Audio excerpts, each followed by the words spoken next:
nikmat sehat, nikmat waktu luang untuk menghadiri kajian online pada hari ini, dan nikmat aman dan nyaman tentram meskipun di kala masa pandemi COVID-19 ini. Salawat dan salam tercurah kepada junjungan kita, uswatun hasanah kita, manusia paling sempurna yang pernah ada di muka bumi ini, Nabi Muhammad sallallahu alaihi wasallam, pada para istrinya, keluarganya, sahabat, dan para pengikutnya, termasuk kita di dalamnya yang insyaallah ta'ala istiqomah menjalankan sunnah-sunnahnya. Cipinang Mengaji dan MT Babul Khairat Kota Wisata menyelenggarakan kajian online pada hari ini 20 Sya'ban 1442 Hijriah bertepatan Sabtu 3 April 2021 Masehi. Kajian online ini pembahasan dengan tema ilmu wajib tentang Ramadan yang akan dibawakan oleh guru kita Al-Ustaz Ahmad Yainuddin Al-Banjari hafizahullah ta'ala. Alhamdulillah Ustaz sudah hadir di tengah-tengah kita.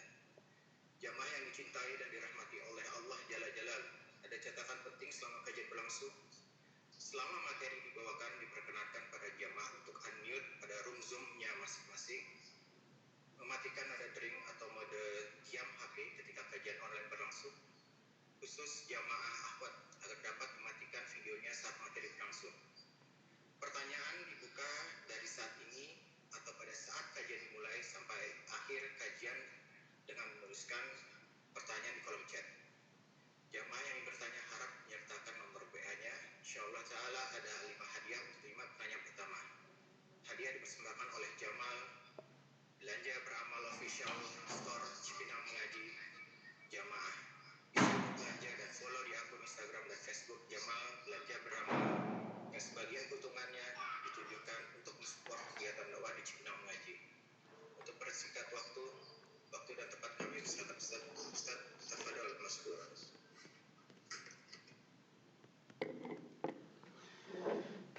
Bismillahirrahmanirrahim. Innal hamdalillah nahmaduhu wa nasta'inuhu wa nastaghfiruh wa na'udzu billahi min shururi anfusina wa sayyiati a'malina. Man yahdihillahu fala mudilla lahu wa man yudlil fala hadiya lahu. Wa ashhadu an la ilaha illallah wahdahu la syarika lahu wa ashhadu anna Muhammadan abduhu wa rasuluh. Ya ayyuhalladzina amanu taqullaha haqqa tuqatih wa la tamutunna illa wa antum muslimun. Ya ayyuhan nasu taqu rabbakumul ladzi khalaqakum min nafsin wahidah wa khalaqa minha zawjaha wa batha minhuma rijalan katsiran wa nisaa'a wattaqullaha alladzi tasaaluna bihi wal arham innallaha kana 'alaikum raqiba. Ya ayyuhalladzina amanu taqullaha wa qulu qawlan sadida yuslih lakum a'malakum wa yaghfir lakum dhunubakum wa man yuti'illaha wa rasulahu faqad faza fawzan 'azima. Amma ba'd, fa inna asdaqal hadithi kitabullah wa ahsanul hadi hadyu Muhammadin sallallahu alaihi wa ala alihi wasallam wa syarrul umuri muhdatsatuha wa kullu muhdatsatin bid'ah wa kullu bid'atin dhalalah wa kullu dhalalatin finnar. Alhamdulillah, kita bersyukur pada Allah Subhanahu wa taala pada hari ini, hari Sabtu malam Ahad 21 Sya'ban 1442 Hijriah, kita dimudahkan oleh Allah Subhanahu wa taala untuk duduk bersama mengkaji kembali ayat-ayat suci Al-Qur'an dan hadis-hadis Rasul sallallahu alaihi wa ala alihi wasallam. Salawat dan salam semoga selalu Allah berikan pada Nabi kita Muhammad sallallahu alaihi wa ala alihi wasallam, pada keluarga beliau, para sahabat, serta orang-orang yang mengikuti beliau sampai hari kiamat kelak. Dengan nama-nama Allah yang husna dan sifat-sifatnya yang ulia, kita berdoa Allahumma inna nas'aluka ilman nafi'an wa rizqan tayyiban wa amalan mutaqabbala. Wahai Allah, sesungguhnya kami mohon kepada Engkau ilmu yang bermanfaat, rezeki yang baik, dan amal yang diterima. Allahumma amin.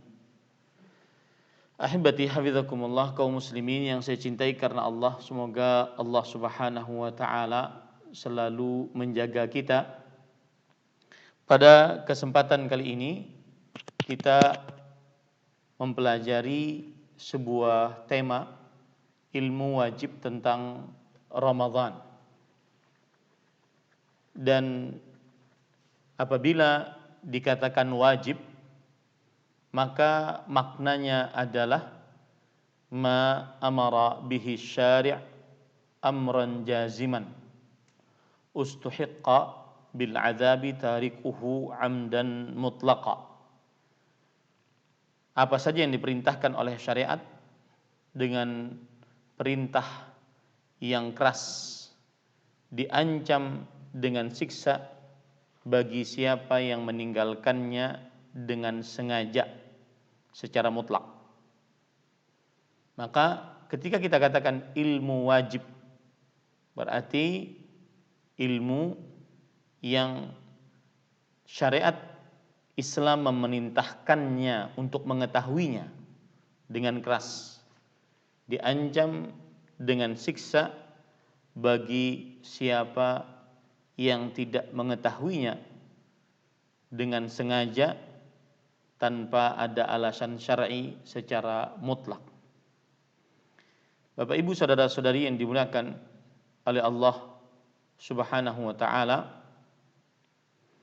pada kesempatan kali ini ilmu yang pertama yang wajib untuk diketahui oleh seorang muslim tentang Ramadan adalah keutamaan bulan Ramadan dan pahala-pahala yang disediakan oleh Allah Subhanahu wa taala di dalam bulan Ramadan.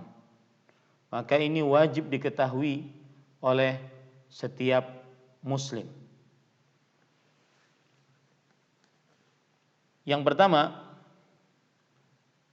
keutamaan Ramadan adalah bulan yang di dalamnya Allah Subhanahu wa taala mengikat dengan rantai para pemimpin jin dan syaitan. Dan yang kedua, keutamaan bulan Ramadan yang wajib diketahui oleh setiap muslim adalah bahwa di dalam bulan Ramadan dibukakan pintu-pintu surga dan ditutup pintu-pintu neraka. Hal ini berdasarkan hadis yang diriwayatkan oleh Imam Bukhari dan Muslim dengan sanadnya sampai kepada sahabat Nabi Abu Hurairah radhiyallahu an. Nabi Muhammad sallallahu alaihi wa alihi wasallam bersabda, "Idza jaa Ramadan futtihat abwabul jannah wa ghulliqat abwabun nar wa suffidatis syayatin." Jika datang Ramadan, dibukakan pintu-pintu surga, ditutup pintu-pintu neraka, dan diikat dengan rantai para syaitan. Ahibati hafizakumullahu ta'ala, ini menunjukkan bahwa bulan Ramadan mempunyai keutamaan. Keutamaannya adalah dibukakan pintu-pintu surga dan ditutup pintu-pintu neraka dan diikat dengan rantai para pemimpin jin dan syaitan. Dari mana keutamaannya? Kalau seandainya hanya sekedar dibukakan pintu-pintu surga, kemudian ditutup pintu-pintu neraka, dari mana keutamaannya? Maka keutamaannya kita lihat dari penjelasan para ulama tentang hadis ini. Coba perhatikan, saya ambilkan penjelasan dari kitab Al-Muntaqa Syarh Al-Muwatta, bahwa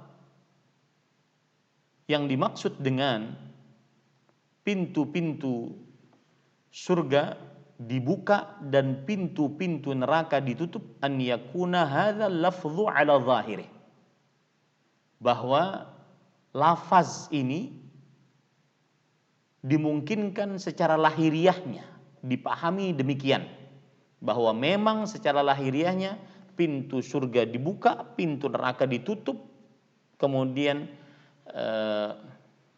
para syaitan diikat dengan rantai. Lalu kenapa demikian? Fayakunu dzalika alamatan ala barakatis syahr wa ma yurja lil 'amili fihi minal khair. Maka hal itu menunjukkan tanda berkahnya bulan ini dan apa yang diharapkan bagi orang yang beramal ibadah di dalamnya berupa kebaikan. Jadi kita pahami hadis ini secara lahiriah. Memang pintunya surga dibuka, pintunya neraka ditutup, menunjukkan tanda berkahnya bulan ini, tanda baiknya bulan ini.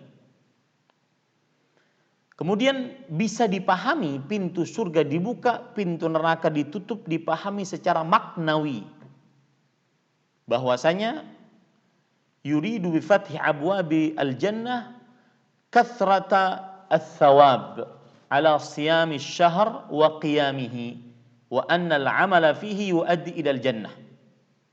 Secara maknawi adalah yang dimaksud dibukakan pintu surga, secara maknawi menunjukkan bahwa banyaknya pahala dari puasa Ramadan dan beramal ibadah di dalamnya, dan bahwa amal ibadah di dalamnya menghantarkan ke dalam surga. Ini jika dipahami secara maknawi. Kemudian yang dimaksud dengan pintu-pintu neraka ditutup adalah bimakna kathratil ghufran wat tajawuzi 'anil dzunub. Maknanya yaitu banyaknya ampunan dan dihapuskannya dosa-dosa. Di sini keutamaan Ramadan terlihat sangat jelas. Ya, di sini keutamaan Ramadan terlihat sangat jelas. Adapun makna bahwa para syaitan diikat dengan rantai bisa juga dimaknai secara lahiriah ataupun maknawiyah. Secara lahiriah lafaznya kita maknai bahwa memang para syaitan diikat dengan rantai. Lalu kenapa masih banyak manusia yang bermaksiat di dalam Ramadan? Bahkan maksiatnya begitu jelas terlihat. Apa maksiat Ramadan yang begitu jelas terlihat? Yaitu masih ada bahkan banyak yang tidak berpuasa Ramadan. Yang akan kita kupas nanti. Padahal syaitannya diikat dengan rantai. Lalu siapa yang mengganggunya?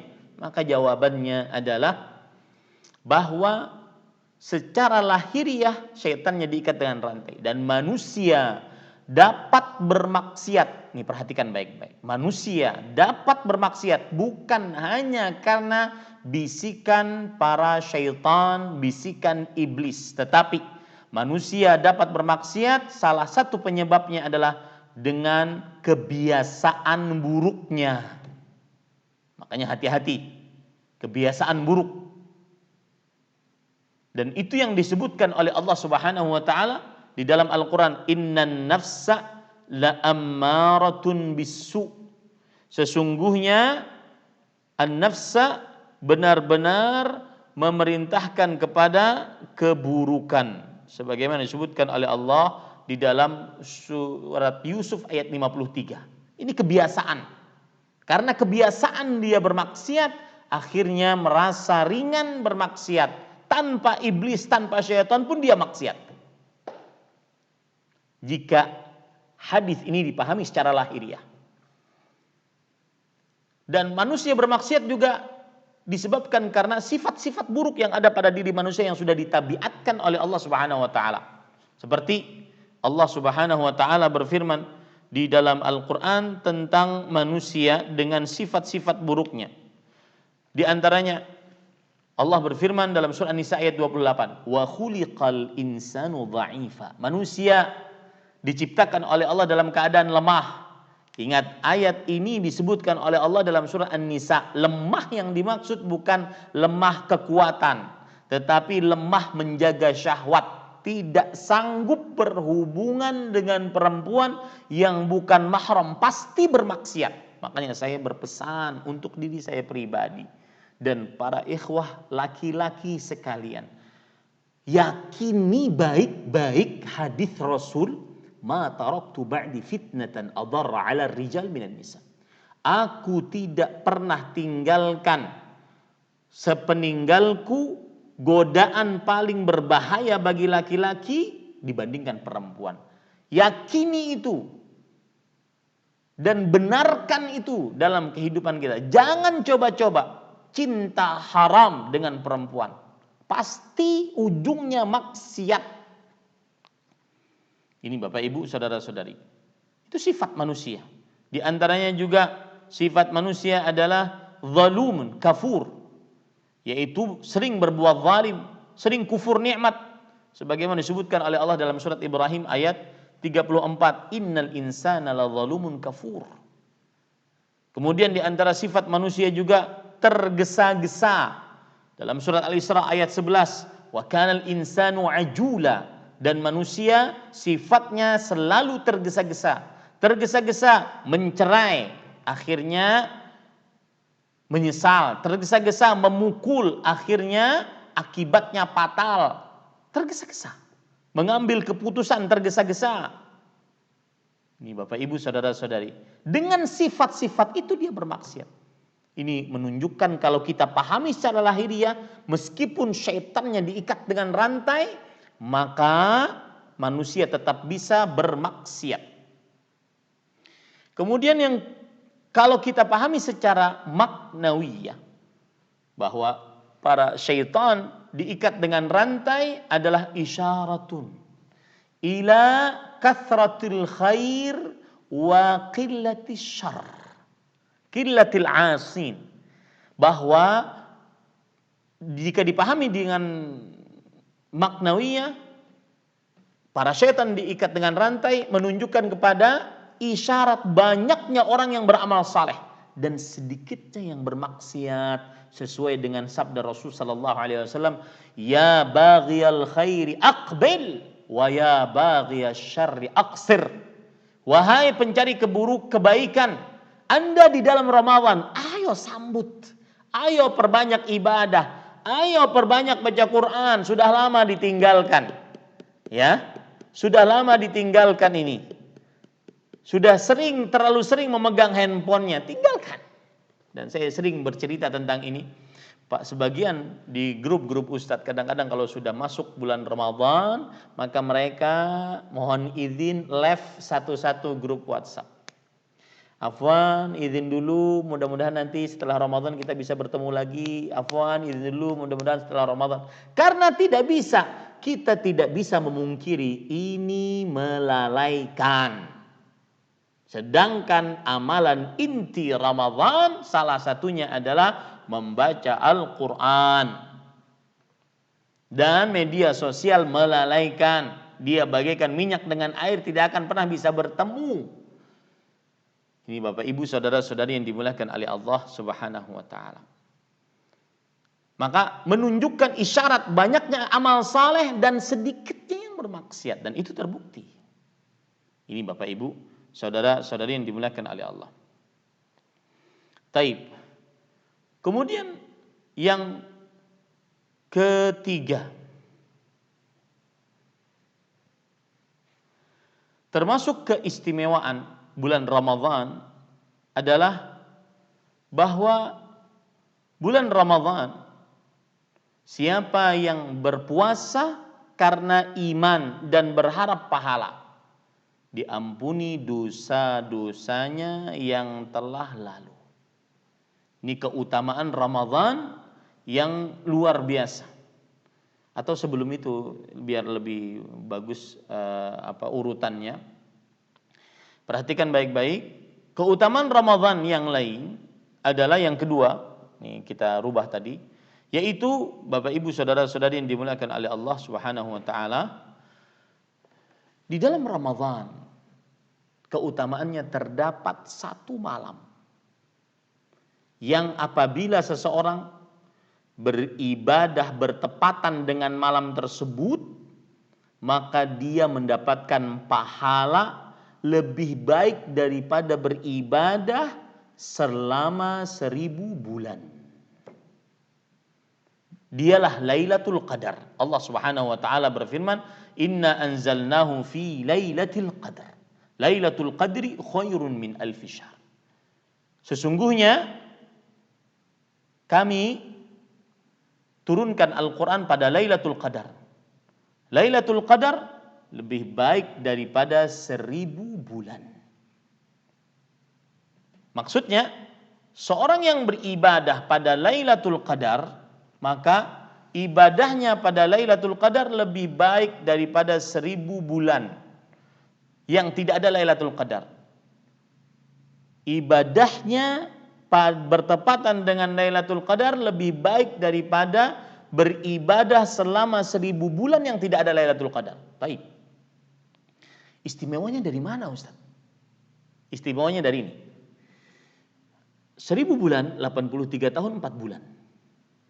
Umur kita saja tidak akan pernah sampai mungkin 83 tahun 4 bulan. Berdasarkan hadis riwayat Imam Tirmidzi. Inna a'mara ummati ma baina 60 ila 70 wa aqalluhum man yajuzu dzalik. Umur umatku antara 60 sampai 70 tahun, sedikit yang lebih dari itu. Susah sampai 83 tahun. Kalaupun sampai, tidak semua kita gunakan untuk ibadah kepada Allah Jalla fi'ala. Di situ istimewanya. Bertepatan, siapa yang bertepatan pada malam itu dia beribadah, dan itu malam Lailatul Qadar, maka dia akan mendapatkan pahala lebih baik daripada 1000 bulan beribadah di dalamnya yang tidak ada Lailatul Qadar. Makanya wajar Rasulullah SAW mengingatkan akan hal ini dalam hadis riwayat Imam An-Nasai dari Abu Hurairah radhiyallahu anhu, lillahi fihi lailah khairun min alfi syahr, man hurima khairaha faqad hurim. Yang artinya Allah memiliki di dalamnya sebuah malam. Dia cuma satu malam, wahai saudaraku, satu malam. Kalau dia keluar malam 21, jangan pernah Anda berharap ada lagi di malam 22, 23 sampai 29 sampai 30. Tidak akan pernah ada. Dia cuma satu malam yang terlewat, yang tidur, yang santai-santai, yang terlalu banyak main media sosial pada malam tersebut, maka sangat merugi karena tidak akan pernah bisa berbalik pada kecuali satu tahun depan. Makanya Allah Rasulullah SAW bersabda di sini, Allah memiliki di dalamnya satu malam lebih baik daripada 1000 bulan. Barang siapa yang dilarang mendapatkan kebaikannya, maka sungguh ia benar-benar merugi. Lihat, sungguh ia benar-benar merugi. Maka saya sering mengatakan, puncak keberkahan Ramadan adalah di akhirnya. Puncak keberkahan Ramadan adalah di akhirnya. Rubah sekarang kebiasaan kita. Kalau sudah mau akhir-akhir Ramadan, sibuk dengan pasar, sibuk dengan baju baru, makanan, minuman. Rubah. Jika ingin mempersiapkan Lebaran dari sekarang. Masih ada sepekan lagi sebelum masuk Ramadan. Dari sekarang. Ramadan gak ada pasar.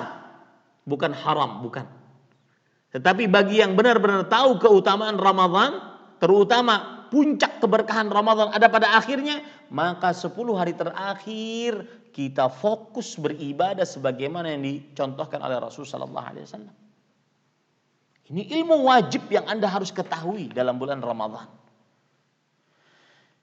Makanya dalam hadis yang lain yang diriwayatkan oleh Imam Ibnu Majah dari Anas bin Malik radhiyallahu anhu, Rasul sallallahu alaihi wasallam bersabda, "Fihi lailah khairun min alfi syahr, man hurimaha faqad hurimal khaira kullahu wa la yuhram khairaha illa mahrum."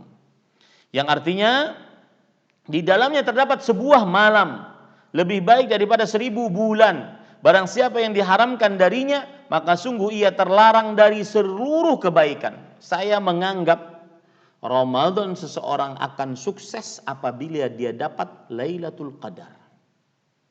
Yang tidak dapat Lailatul Qadar rugi. Lihat hadis Rasulullah SAW di sini. Maka sungguh ia terlarang dari seluruh kebaikan dan tidak dilarang dari kebaikannya kecuali seorang yang benar-benar merugi. Hati-hati ya, 10 malam terakhir bulan Ramadan. Terutama kita di zaman pandemi COVID-19 seperti ini, ya kadang-kadang berbeda memang ibadah di rumah dengan iktikaf di masjid. Tidak akan pernah sama. Di rumah ada istri, ada anak, ada makanan, ada minuman. Ya. Sedangkan di masjid memang fokus. Itulah sunnah Rasulullah SAW. Ini keutamaan Ramadan yang ketiga. Yang keempat, keutamaan Ramadan yang keempat, Ramadan adalah bulan dikabulkannya doa-doa. Maka Bapak Ibu saudara-saudari yang dimuliakan oleh Allah Subhanahu wa taala, salah satu amalan yang sangat-sangat dianjurkan saat Ramadan, saat berpuasa, terutama adalah berdoa. Dalil yang menunjukkan akan hal ini surah Al-Baqarah ayat 186. Wa idza sa'alaka 'ibadi 'anni fa inni qarib ujibu da'watad da'i idza da'an. Jika hamba-hambaku bertanya kepadamu tentang aku, maka jawablah bahwasanya aku adalah dekat mengabulkan permohonan orang yang berdoa apabila ia berdoa kepadaku. Ayat ini Al-Baqarah 186 dan ayat-ayat puasa dan Ramadan dari Al-Baqarah 183, 187. Jadi seakan-akan memberi isyarat nih, ya, bahwasanya Ramadan syahrud du'a. Ramadan itu bulan banyak doa. Belum lagi penjelasan dari Rasul sallallahu alaihi wasallam yang diriwayatkan oleh Imam Ahmad dari Abu Hurairah radhiyallahu anhu. Rasul sallallahu alaihi wasallam bersabda, "Inna lillahi utaqa'a fi kulli yaumin wa lailah, li kulli 'abdin minhum da'watun mustajabah." Sesungguhnya Allah memiliki hamba-hamba yang dimerdekakan pada hari di setiap hari dan malamnya. Setiap hamba darinya memiliki doa yang mustajab. Kata Al-Hafidz Ibnu Hajar Al-Asqalani rahimahullah, yakni fi Ramadan. Maksudnya ini adalah di dalam bulan Ramadan. Maka perhatikan baik-baik. Berdoa, banyak-banyak berdoa dalam bulan Ramadan. Mungkin ya, di hari-hari biasa doa-doa kita belum ada terlihat pengabulannya dari Allah Subhanahu wa taala secara kasat mata kita. Maka waktu Ramadan adalah waktu dikabulkannya doa, apalagi memang orang yang berpuasa dikabulkan doanya oleh Allah Subhanahu wa taala. Sebagaimana hadis riwayat Imam Al-Baihaqi dari Abu Hurairah radhiyallahu an bahwa Rasulullah sallallahu alaihi wasallam bersabda, "Thalathu da'awatin mustajabat, da'watus sha'im wa da'watul mazlum wa da'watul musafir." 3 doa yang dikabulkan. Doa orang yang sedang berpuasa, doanya orang yang sedang terzalimi, doanya orang yang musafir. Ini keutamaan yang keempat dari bulan Ramadan yang wajib diketahui oleh seorang muslim. Kemudian para ikhwah yang dirahmati oleh Allah Subhanahu wa taala, keutamaan yang kelima dari keutamaan Ramadan yang wajib diketahui oleh seorang muslim, yaitu bahwa Allah Subhanahu wa taala di dalam Ramadan memiliki hamba-hamba yang dimerdekakan, dibebaskan dari api neraka. Sebagaimana dalam hadis yang diriwayatkan oleh Imam Ibnu Majah, "Walillahi utaqa'u minan nar wa dzalika fi kulli lailah." Dan Allah Subhanahu wa taala memiliki orang-orang yang dibebaskan dari neraka, dan itu pada setiap malam dari Ramadan. Hadis ini riwayat Imam Ibnu Majah dan dalam riwayat yang lain juga demikian, bahwa Allah memiliki hamba-hamba yang dibebaskan dari api neraka, dan itu di setiap malam Ramadan. Ini bantahan kepada hadis yang mungkar bahwa Ramadan 10 hari pertamanya adalah ampunan, 10 hari kedua rahmat, 10 hari ketiga itqun minan nar, pembebasan dari api neraka. Tidak, pembebasan dari api neraka dari mulai malam pertama sampai malam terakhir. Keutamaan Ramadan yang keenam yang wajib diketahui oleh setiap muslim bahwa dia penghapus dosa. Rasul sallallahu alaihi wa ala alihi wasallam bersabda dalam hadis sahih yang diriwayatkan oleh Imam Muslim dari Abu Hurairah radhiyallahu anhu, as-salawatul khamsu wal jum'atu ila al-jum'ah wa ramadhanu ila ramadhan mukaffiratu ma bainahunna idza tunibatil kabair. Yang artinya salat 5 waktu, salat Jumat kepada Jumat selanjutnya, bulan berpuasa Ramadan kepada puasa Ramadan selanjutnya adalah penghapus dosa-dosa di antaranya jika dijauhi dosa-dosa besar. Ini menunjukkan keutamaan Ramadan, penghapus dosa. Maka rugi sekali, perhatikan nih baik-baik, rugi sekali seorang diberikan kesempatan umur memasuki Ramadan, merasakan indahnya Ramadan, sedangkan tidak diampuni gara-gara dia tidak menggunakan waktu sebaik-baiknya dalam bulan Ramadan. Ini Bapak Ibu saudara-saudari yang dimuliakan oleh Allah. Seperti misalkan dalam hadis riwayat Imam Al-Baihaqi bahwa Jibril alaihi salam pernah mendatangi Rasul sallallahu alaihi wasallam dan berkata, "Raghima anfu 'abdin man dakhala alaihi ramadhanu falam yughfar lahu faqultu amin." Yang artinya sungguh hidung seseorang tersungkur ke tanah. Maksudnya sangat merugi orang tersebut. Ia masuk ke dalam Ramadan tapi tidak diampuni dosanya. Bulan ampunan tidak diampuni. Ini kan keterlaluan. Hati-hati nih. Ya, Bapak Ibu saudara-saudari, bulan ampunan tidak diampuni. Sebabnya apa? Sebabnya adalah karena bermaksiat Ramadan. Sebabnya apa? Karena tidak berpuasa dengan sebenar-benar Ramadan. Puasanya puasa paling rendah tingkatannya. Sebagaimana perkataan para salafus saleh, ahwanus siyam tarqut ta'ami wasyarab. Yang puasa paling rendah adalah puasa yang cuma meninggalkan makan dan minum. Tetapi mata bermaksiat tidak ditinggalkan. Telinga bermaksiat tidak ditinggalkan. Lisan bermaksiat tidak ditinggalkan. Tangan, kemaluan, kaki bermaksiat tidak ditinggalkan. Ya. Kalau ada orang yang bertanya, Ustaz, benarkah hadis banyak orang yang berpuasa, bagian dari puasanya hanya lapar dan haus? Oh sahih ya.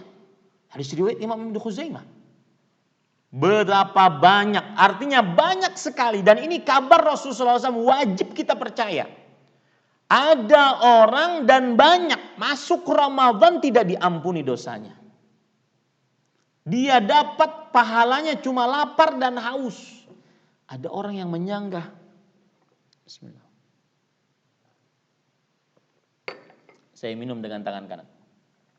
Ada orang yang menyanggah, Ustaz, bukankah dia puasa? Nahan lapar, haus. Kenapa cuma dapat lapar dan haus saja, tidak ada pahalanya? Meskipun maksiat, tapi kan dia puasa juga. Maka kita katakan, perhatikan baik-baik perkataan Al-Hafidh Ibnu Rajab Al-Hambali rahimahullah. Beliau mengatakan, wasirru hadza anna man taqarraba ila Allah bitarkil mubahat la yakmul illa ba'da taqarrubi ilaihi bitarkil muharramat. Bahwa siapa saja yang berpuasa meninggalkan hal-hal yang mubah, dia ninggalin makan karena puasa, ninggalin minum karena puasa, ninggalin jima dengan istri karena puasa, ini pahalanya tidak sempurna kecuali dengan meninggalkan yang haram. Wa man taqarraba ilallahi man irtakabal muharramat thumma taqarraba ilaihi bitarkil mubahat kana bimathabati man yatrukul faraidha wa yataqarrabu bin nawafil. Siapa yang mengerjakan yang haram tapi dia puasa meninggalkan yang mubah, ya, haram dikerjakan tapi yang halal malah ditinggalkan karena puasa. Ini persis seperti orang yang mengerjakan amalan sunnah ninggalin amalan wajib, nggak ada manfaat. Maka hati-hati. Ya, Bapak Ibu saudara-saudari, kembali kepada keutamaan Ramadan, dia bulan ampunan, tapi hati-hati, banyak yang tidak dapat pahala puasa. Banyak, itu kabar yang wajib kita percayai. Banyak. Ya. Kemudian yang ketujuh, keutamaan Ramadan yang ketujuh adalah bahwasanya di dalam Ramadan terdapat amalan-amalan yang tidak akan pernah kita dapati kecuali di dalam bulan Ramadan, dan pahalanya besar amalan tersebut. Di antaranya puasa Ramadan. Yang berpuasa dalam keadaan iman dan berharap pahala, diampuni dosanya yang telah lalu. Man sama Ramadhana imanan wa ihtisaban ghufira lahu ma taqaddama min dzambih.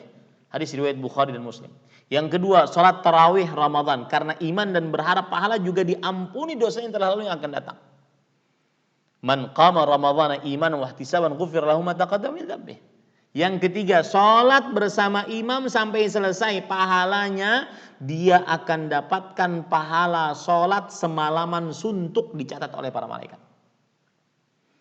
Ya, sebagaimana hadis Rasul Shallallahu Alaihi Wasallam riwayat Imam Abu Daud, innar rajula idza shalla ma'al imami hatta yansarifa husiba lahu qiyamul lailah. Sesungguhnya seseorang jika sholat bersama imam sampai selesai, maka dihitung untuknya pahala sholat semalaman suntuk. Ini luar biasa.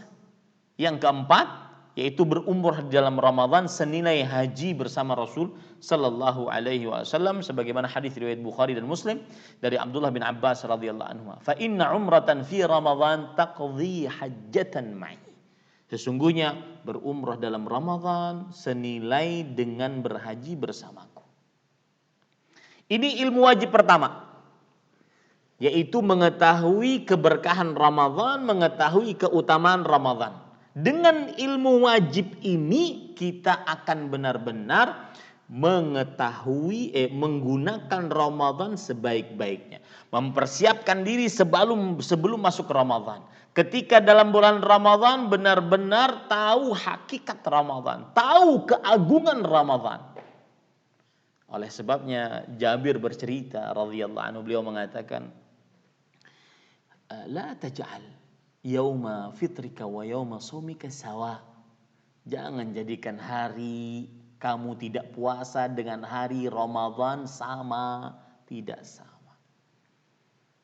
Baik, ini ilmu wajib yang pertama. Ilmu wajib yang kedua, para ikhwan yang dirahmati oleh Allah Subhanahu wa taala, yaitu hukum puasa Ramadan.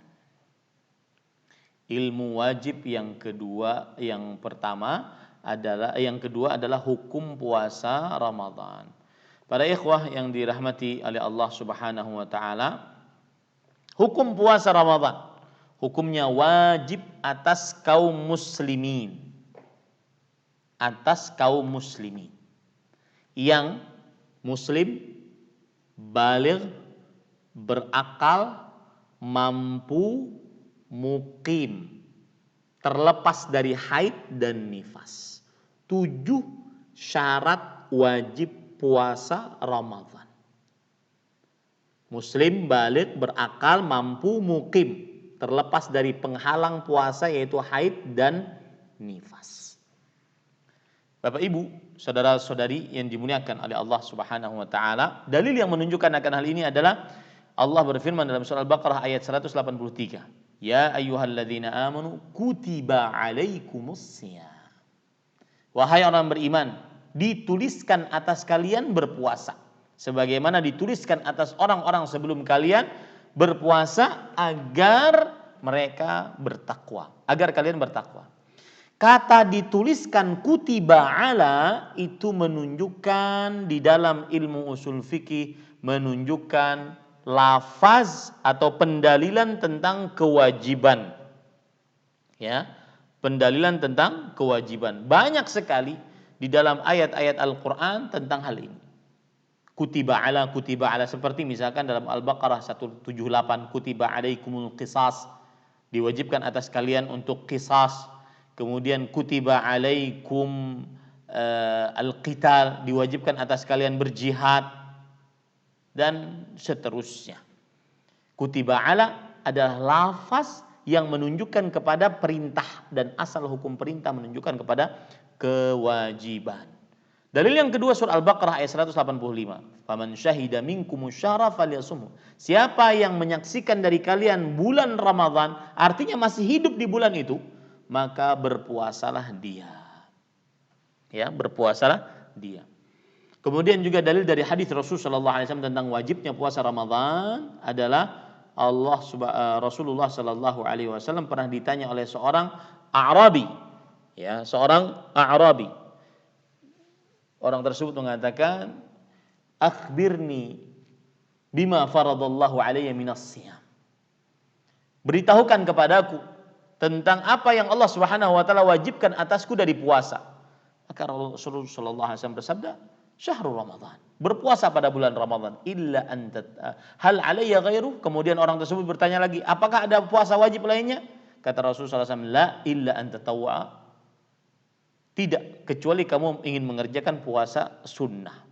Adapun ijma', maka para ulama bersepakat, ittafaqu ala anna siyama nahari Ramadhan ala sahih al-muqim al-aqil al-baligh alladhi ya'lamu annahu Ramadhan wa qad balaghahu wujubu siyamihi wa huwa muslim wa laysa imra'atun la haidan wala hamilan wala murdi'an wala rajulan asbaha junuban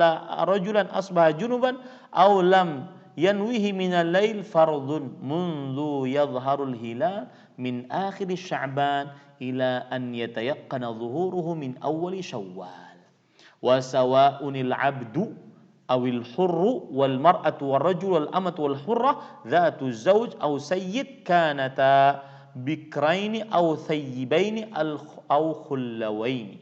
Artinya, para ulama bersepakat bahwa puasa di siang hari Ramadan atas orang yang sehat, muqim, berakal, baligh, yang mengetahui bahwa itu adalah Ramadan dan telah sampai kepadanya kewajiban puasa Ramadan, dan dia muslim, bukan wanita yang haid, bukan wanita yang hamil atau menyusui, bukan laki-laki yang pada waktu paginya dia dalam keadaan junub atau tidak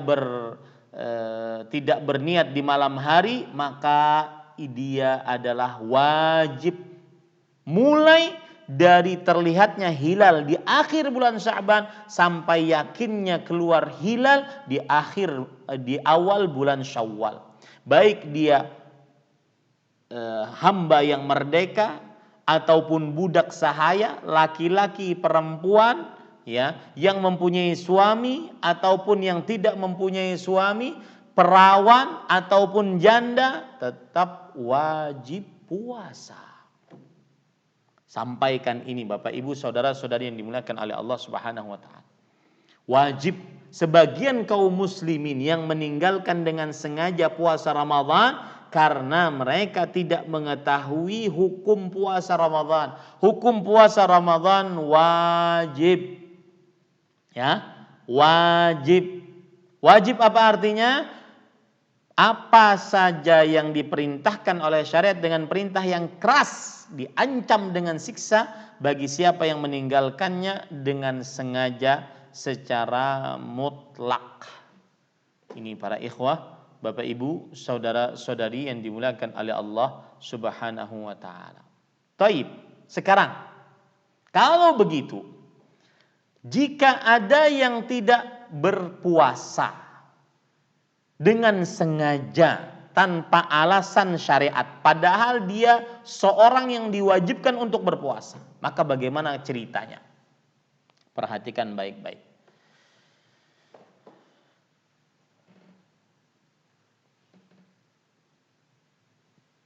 Yang pertama, para ahli fikih bersepakat anna man taraka shauma ramadhana 'amidan ghaira jahidin bi'udhrin fala syai'a alaih wa yajibu alaihi al-qadha wal fidyah au kilahuma 'inda zawalil 'udhr. Para ulama fikih bersepakat bahwa siapa yang meninggalkan puasa Ramadan dengan sengaja tanpa ada penolakan terhadap syariat puasa di dalam hatinya dan dia tinggalkan karena ada alasan syariat, karena uzur syar'i, maka tidak berdosa atasnya, wajib dia mengqadha atau membayar fidyah. Saya ulangi, para ulama fikih bersepakat barang siapa yang meninggalkan puasa Ramadan dengan sengaja tanpa menolak syariat puasa dan dia tinggalkan karena ada alasan syar'i, entah itu sakit, entah itu haid atau nifas, entah itu tua renta, entah itu musafir dan seterusnya dari hal-hal yang diperbolehkan untuk meninggalkan puasa dan dia tidak menolak syariat tersebut, maka tidak berdosa atasnya, tetapi dia wajib mengqadha atau membayar fidyah sesuai dengan keadaannya. Yang kedua, man taraka siyama jahdan liwujubihi fa innahu murtaddun kafir. Siapa yang meninggalkan puasa Ramadan karena menolak kewajiban puasa, maka dia murtad kafir. Ya, menolak kewajiban puasa maka dia murtad kafir. Ini para ikhwan yang dirahmati oleh Allah Subhanahu wa taala. Dan ini tidak ada perbedaan pendapat di antara para ulama dalam perkara ini. Imam Ibnu Qudamah dalam kitabnya Al-Mughni mengatakan la khilafa baina ahli ilm fi kufri man taraka ay salata jahidan liwujubiha idza kana mimman la yajhalu mithluhu dzalik. Tidak ada perbedaan pendapat di antara para ulama tentang kekafiran seorang yang meninggalkannya, baik sholat ataupun puasa, karena menolak kewajibannya. Siapa yang mengatakan puasa Ramadan tidak wajib, murtad kafir. Ya, ini para ikhwan yang dirahmati oleh Allah. Yang ketiga, para ulama berbeda pendapat tentang hukum siapa yang meninggalkan puasa Ramadan karena malas, karena meremehkan, tetapi tidak menolak kewajiban. Dia kalau ditanya puasa Ramadan apa hukumnya? Wajib, tapi kenapa nggak puasa? Malas aja deh. Ya, malas. Seperti sebagian perempuan-perempuan yang sudah baligh, malas. Ya, baru sekarang bertobat, baru sekarang berhijrah, dia baru ingat, Ustaz dulu saya pas waktu SMA malas puasa. Pas waktu SMA kuliah lebih malas lagi. Puasa malas. Nah, maka para ulama, para ikhwan yang dirahmati oleh Allah Subhanahu wa taala berbeda pendapat tentang orang-orang seperti ini. Bagaimana hukumannya? Hukumannya. Kita berbicara hukumannya dulu. Mazhab Hanafi dan ini adalah mazhab Syafi'i juga, bahwa dia dipenjara, dilarang makan dan minum orang seperti ini. Ya. Kemudian pendapat yang kedua mazhab Maliki dan salah satu dari pendapat mazhab Syafi'i dan riwayat dari salah satu riwayat dari Imam Ahmad bahwa dia diberikan takzir, yaitu sesuai dengan keputusan hakim di pengadilan, apakah dicambuk, apakah di penjara atau yang semisalnya. Ini para ikhwan yang dirahmati oleh Allah. Pendapat yang ketiga, lihat subhanallah beratnya. Pendapat yang ketiga yaitu dipenggal lehernya. Dan ini mazhab Hambali. Ya. Kenapa demikian? Karena dia dianggap sebagai orang yang istihza biddin. Dia dianggap sebagai orang yang mengolok-olok agama. Ini para ikhwan yang dirahmati Allah. Disebutkan dalam mazhab Hambali, man taraka zakatan tahawunan au taraka sauman au taraka hajjan qutila haddan la kufran. Siapa yang meninggalkan zakat dengan meremehkannya atau puasa atau haji, maka dibunuh dengan hukum had, bukan karena kekufurannya. Pendapat yang keempat, bahwa ini pendapatnya seorang tabi'i Sa'id bin Jubair rahimahullah, bahwa dia dibunuh karena kafir. Meninggalkan puasa dengan sengaja tanpa ada alasan syar'i, meskipun masih mengakui kewajibannya, dia kafir. Ini para ikhwan yang dirahmati oleh Allah Subhanahu wa taala.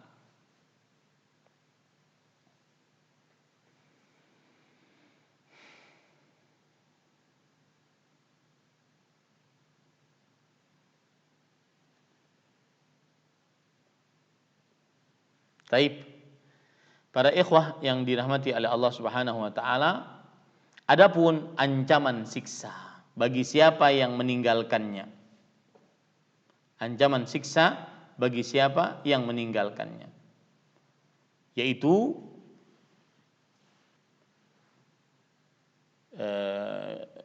ancamannya dulu sebelum saya sebutkan hadisnya, perkataan para ulama dulu. Di antara Imam Az-Zahabi rahimahullah, di dalam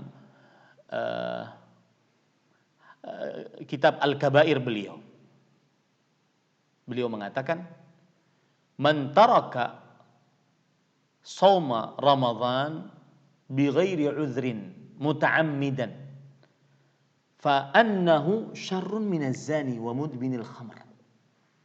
Siapa yang meninggalkan puasa Ramadan dengan sengaja tanpa ada uzur syar'i, maka dia lebih buruk daripada seorang pezina dan orang yang kecanduan minuman keras.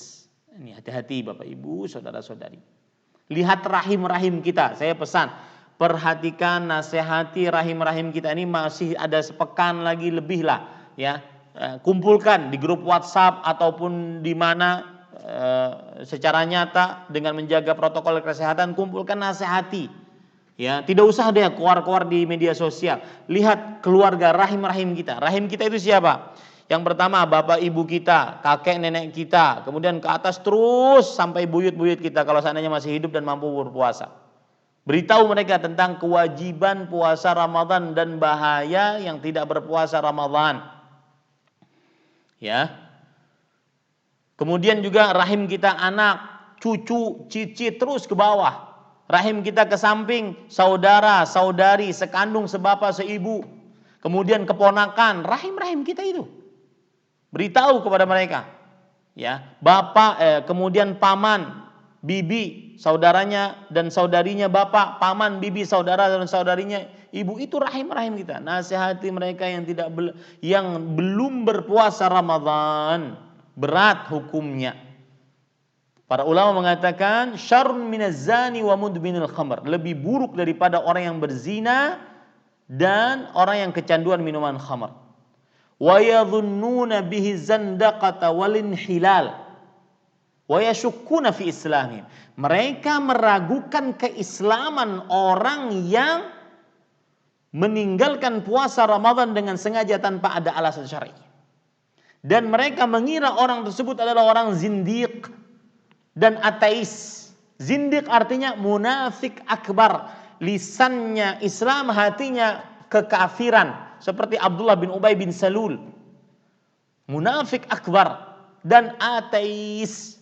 Ini para ikhwah, jadi enggak sembarangan para ikhwah yang dirahmati oleh Allah Subhanahu wa taala. Dan itu disebutkan oleh Imam Az-Zahabi rahimahullah di dalam kitab beliau Al-Kabair.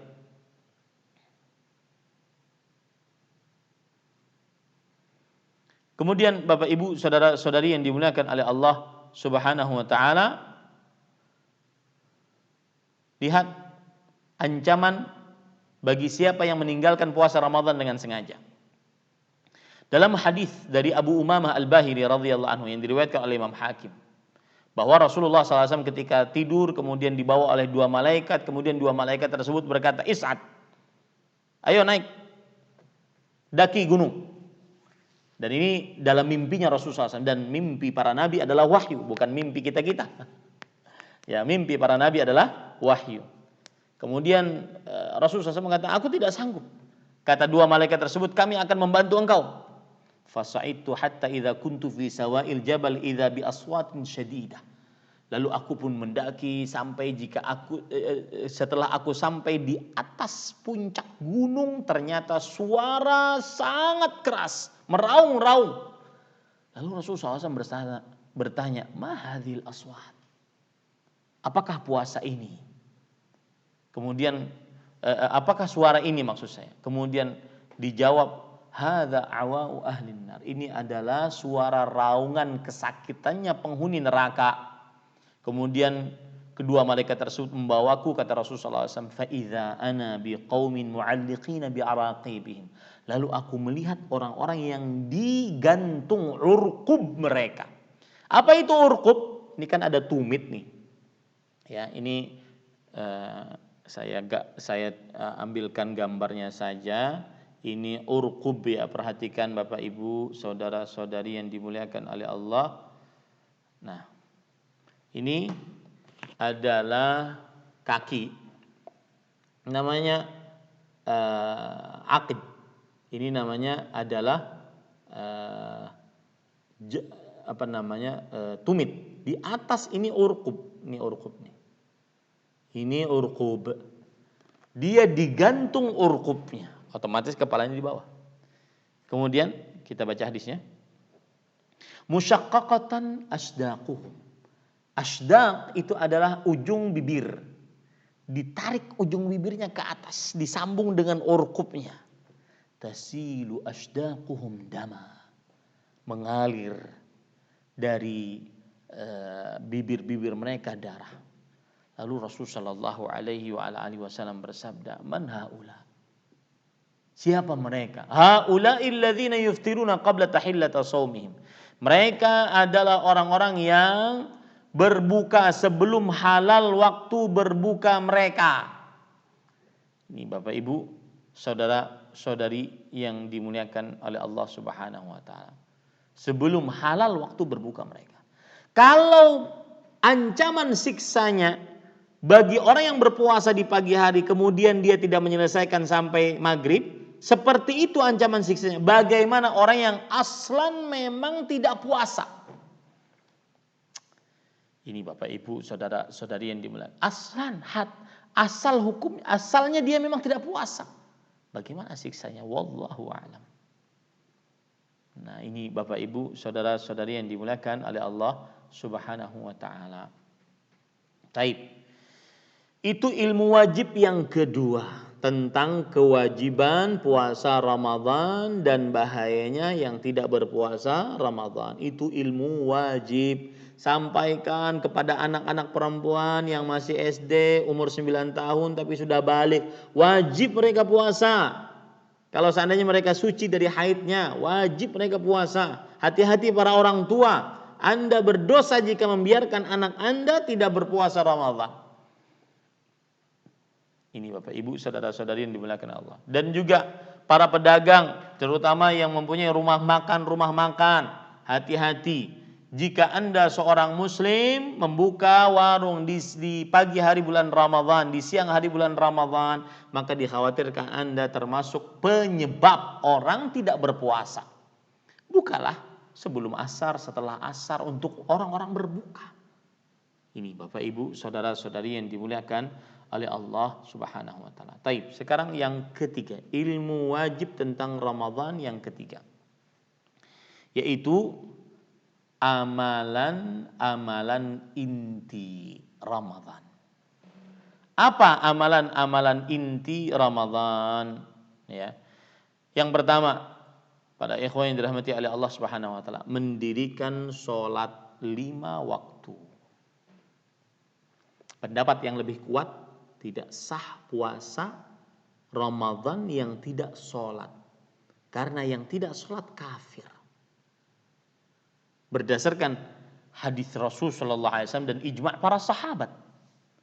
Nabi Muhammad sallallahu alaihi wasallam bersabda dalam hadis riwayat Imam Muslim dari Jabir bin Abdullah radhiyallahu an, "Bainar rajuli wa bainas syirki wal kufri tarkus shalah." Jarak antara seseorang dengan kesyirikan dan kufuran meninggalkan salat. Apabila seseorang sudah meninggalkan sholat, maka tidak ada jarak lagi antara dia dengan kesyirikan dan kekufuran. Begitu juga hadis riwayat Imam Tirmidzi dari Abdullah bin Buraidah dari Buraidah bin Al-Husayb radhiyallahu an, Rasulullah SAW bersabda, al-ahdul ladzi bainana wa bainahumus shalah, faman tarakaha faqad kafar. Perjanjian antara kami kaum muslimin dengan mereka kaum kafirin adalah salat. Siapa yang meninggalkan salat, sungguh dia telah kafir. Maka amalan inti bulan Ramadan yang pertama, salat 5 waktu. Jangan sampai semangat tarawih, salat 5 waktunya tidak, subuhnya bolong. Enggak manfaat. Kemudian amalan inti yang kedua, bersahur. Dan kebanyakan para ulama fikih mengatakan hukum bersahur sunnah muakkadah. Dan bersahur adalah berkah karena mengikuti sunnah Rasulullah SAW lebih kuat untuk berpuasa. Bisa berdoa di waktu mustajab, yaitu sepertiga malam terakhir. Menyelisihi puasanya kaum Yahudi dan Nasrani yang tidak bersahur. Tidak ketinggalan untuk salat subuh. Malaikat bersolawat atas orang-orang yang bersahur. Ya. Dan bersahurlah di akhir waktu sebagaimana Rasulullah SAW. Amalan inti yang ketiga, berpuasa dengan iman dan berharap pahala. Ya, berpuasa dengan iman dan berharap pahala. Ini termasuk daripada amalan inti yang keempat, berbuka dan menyegerakannya. Amalan inti dalam bulan. Jangan ditunda-tunda. Ini perhatikan. Jika Anda seorang pekerja yang kebiasaannya maghrib di tengah jalan, di traffic light, maka pada saat itu bawalah bekal untuk bisa menyegerakan berbuka puasa. Karena Rasulullah SAW mengatakan, la yazalun nasu bi khair ma'ajjalul fitr. Masih saja manusia dalam kebaikan selama menyegerakan berbuka di waktu berbuka. Dan itu kebiasaan para nabi alaihi wassalatu wassalam. Sebagaimana dalam hadis riwayat Imam At-Tabarani, inna ma'syaral anbiya umirna an nu'ajjilal iftar wa nu'akhiras sahur. Sesungguhnya kami para nabi diperintahkan untuk menyegerakan berbuka dan mengakhirkan sahur. Ini. Kemudian amalan inti yang selanjutnya, yang E, yaitu sholat tarawih karena iman dan berharap pahala, dan sholatnya bersama imam sampai selesai. Ya, ini lebih utama amalan inti. Kemudian yang selanjutnya adalah bersedekah. Bersedekah, terutama membukakan puasa. Ini amalan inti. Rasulullah SAW bersabda, man fattara sa'iman kana lahu mithlu ajrih ghaira annahu la yanqus min ajri as-saimi syai'a. Barang siapa yang membukakan puasa orang yang sedang berpuasa pada waktunya, maka baginya pahala seperti pahala orang yang berpuasa tersebut tanpa mengurangi pahala orang yang berpuasa tersebut sedikit pun. Yang G, amalan inti bulan Ramadan adalah memperbanyak bacaan Al-Quran. Ini hati-hati para ikhwah. Ya, memperbanyak bacaan Al-Quran. Salah satu kenangan-kenangan indah Ramadan bagi yang benar-benar tahu hakikat Ramadan, salah satu yang susah dilupakan adalah berlomba-lomba memperbanyak bacaan Al-Quran.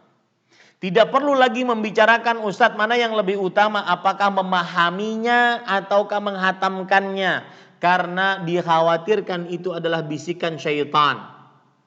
Ya, yang akhirnya tidak paham-paham dan tidak hatam-hatam. Ya, perbanyak bacaan Al-Quran. Imam Asy-Syafi'i rahimahullah, beliau 60 kali hatam sebulan Ramadan. Berarti satu hari 30 juz. 60 juz. Bisa itu? Bisa. Itu bukan cerita heroik yang dibuat oleh sutradara film Hollywood, bukan. Iron Man, Batman, Superman, bukan. Ya, bisa. Kemudian Imam Qatadah rahimahullah, apabila di selain bulan Ramadan 7 hari per 7 hari hatam. Jika masuk bulan Ramadan per 3 hari hatam. Jika masuk 10 hari terakhir bulan Ramadan per 1 hari hatam. Bisa? Bisa. Hitungannya bagaimana? Perhatikan. Perhatikan ini Bapak Ibu saudara-saudari. Orang yang lancar baca Al-Quran, maka dia akan membaca 1 juz itu sekitar 30 menit. Setengah jam. Biasanya habis subuh setengah jam. 1 juz. Nanti jam 9 1 juz lagi, setengah jam lagi. Ya. Kemudian habis zuhur setengah jam, habis asar setengah jam, habis isya, habis tarawih setengah jam. berarti satu hari dia dapat 5 juz. 5 juz berarti cuma 2,5 jam. Dia masih mempunyai waktu sekitar 21,5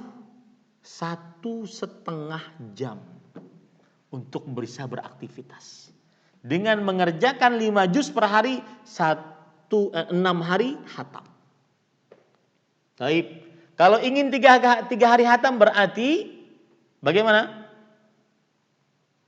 Habis subuh 2 juz. Berarti 1 jam. Jam 9, jam 10, ya, setelah istirahat 2 juz. Berarti 1 jam. Habis zuhur 1 jam, habis asar 1 jam, ya. Habis isya, habis tarawih 1 jam. Berarti dia dapat 1 hari 10 juz. 1 jam berarti 5 jam. 1 kali 24 jam berarti kurangi cuma 19 jam.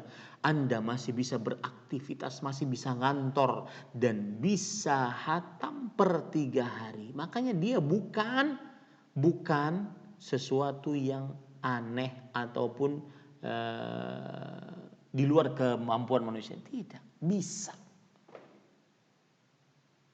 Ini Bapak Ibu, dan saya sekali lagi saya katakan termasuk hal yang sangat indah dalam bulan Ramadan. Kenangan paling indah adalah orang-orang yang benar-benar tahu hakikat Ramadan dan dia menggunakan waktunya untuk membaca Al-Quran. Ya, hati-hati bermain media sosial di dalam bulan Ramadan. Sudah mengurangi pahala Ramadan, tidak akan pernah bisa menghatamkan Al-Quran. Dan saya berpesan, dari sekarang yang belum lancar baca Al-Quran, belum selancar Imam Masjidil Haram, Imam Masjid Nabawi, maka mulai sekarang pripat. Tahun depan Anda masuki bulan Ramadan, jika Allah memberikan umur kepada Anda, maka Anda sudah lancar. Lancarnya benar-benar lancar. Tahun ini harus pripat. Kalau yang belum lancar, yang sudah lancar, maka perhatikan waktunya baik-baik. Karena amalan paling utama Ramadan adalah yaitu membaca Al-Quran. Kemudian mengerjakan umrah, kemudian i'tikaf di 10 hari terakhir bulan Ramadan. Ini terutama Bapak Ibu saudara-saudari yang dimuliakan oleh Allah, ya. Seorang yang memasuki 10 hari terakhir bulan Ramadan, hati-hati. Saya dari awal sudah mengatakan tadi, rubah cara berpikir kita tentang Ramadan. Semakin mau terakhir Ramadan, semakin itu dituntut untuk beribadah kepada Allah. Wahai para ikhwah, kita ini diberikan oleh Allah 12 bulan dalam setahun.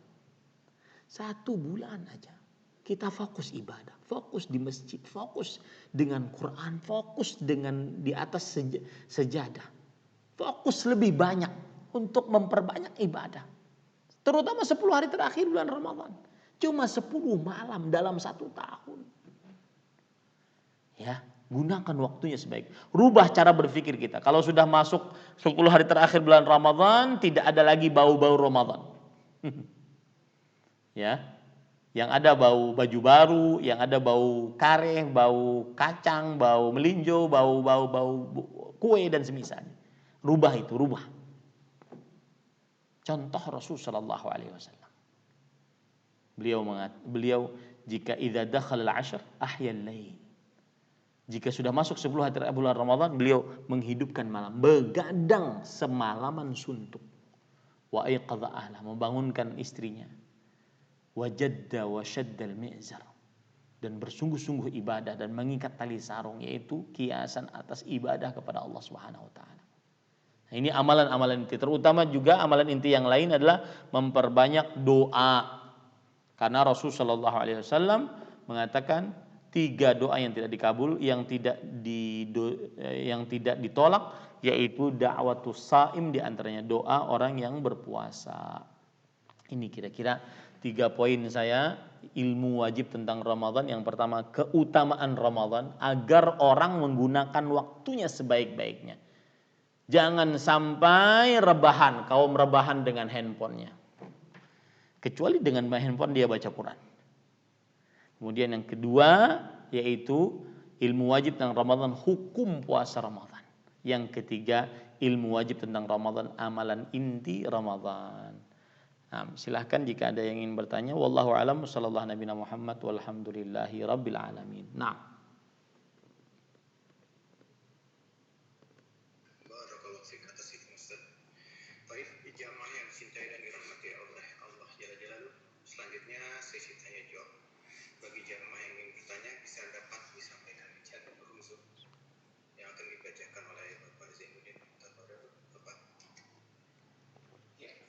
Alhamdulillah Ustaz, sudah ada beberapa pertanyaan yang masuk ini. Yang pertama kami bacakan. Bismillah Ustaz, mau bertanya.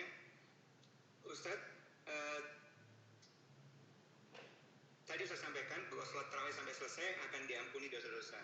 Jika ana sholat di masjid yang melakukan sholat tarawih 23 rakaat, tapi ana meyakini yang benar 11 rakaat, maka ketika selesai 11 rakaat ana pulang. Apakah ana mendapatkan pahala dihapuskan dosa-dosa? Jazakallahu khair Ustaz. Bismillah walhamdulillah wassalatu wassalamu ala Rasulillah wa ala alihi wa sahbihi wa man wala. Saya ingin mengoreksi dulu. Hadisnya berbunyi begini, innar rajula idza shalla ma'al imami hatta yansarif kutiba lahu qiyamul lailah. Sesungguhnya seorang yang jika salat bersama imam sampai selesai, maka akan dituliskan pahalanya semalaman suntuk. Jadi bukan diampuni dosanya, dituliskan pahalanya semalaman suntuk. Ya, ini yang harus dipahami baik-baik dulu. Kemudian kalau seandainya seorang meyakini bahwasanya sholat tarawih cuma 11, kemudian dia mengikuti atau berimaman dengan imam yang 23 rakaat, maka jika dia keluar pada setelah rakaat ke-11 dan tidak mengikuti imam sampai selesai, apakah dia mendapati hadis tadi? Maka jawabannya tidak. Karena kan hadisnya berbunyi, innar rajula idza shalla ma'al imami hatta yansarif. Sesungguhnya jika seseorang sholat bersama imam sampai selesai, sedangkan imamnya belum selesai. Ya, sedangkan imamnya belum selesai, maka tidak dapat dia pahala seperti itu karena dia tidak selesai sampai imam selesai. Taib Ustaz, bukankah 23 ada yang mengatakan dia tidak sesuai dengan petunjuk Rasul sallallahu alaihi wasallam. Taib. Saya tidak ingin membicarakan 11 atau 23. Saya ingin membicarakan bahwasanya dia belum selesai bersama imam. Yang mengatakan, yang mengerjakan sholat 11 rakaat, yaitu Rasulullah SAW. Beliau pula yang mengatakan sholatul laili mathna mathna. Sholat malam itu 2 rakaat salam, 2 rakaat salam. Dan terus. Fa idza khashiya ahadukum subuh falyutir biwahidah. Jika salah seorang dari kalian khawatir masuk waktu subuh, maka hendaklah dia sholat witir 1 rakaat. Maka selesaikanlah. Meskipun Anda berkeyakinan bahwa sholat tarawih itu 11 rakaat. Tetapi jika Anda berimaman dengan 23 rakaat, selesaikan sampai selesai 23. Ya. Apalagi kalau seandainya imamnya sesuai dengan rukuknya, tumakninahnya, khusyuknya. Dan coba perhatikan sekarang. Saya akan bacakan perkataan Imam Al-Muhaddits Muhammad Nasiruddin Al-Albani rahimahullahu ta'ala. Beliau mengatakan, perhatikan ini baik-baik. Ini yang kadang-kadang dia mau ibadah sendirian dan mufarakah dari jamaah kaum muslimin. Ini disebutkan di dalam kitab Silsilat Al-Ahadits As-Sahihah. Ya, ketika beliau menjelaskan hadis nomor 224, kata beliau, wa hadza huwa laiqu bisyari'ati samhah. Yang artinya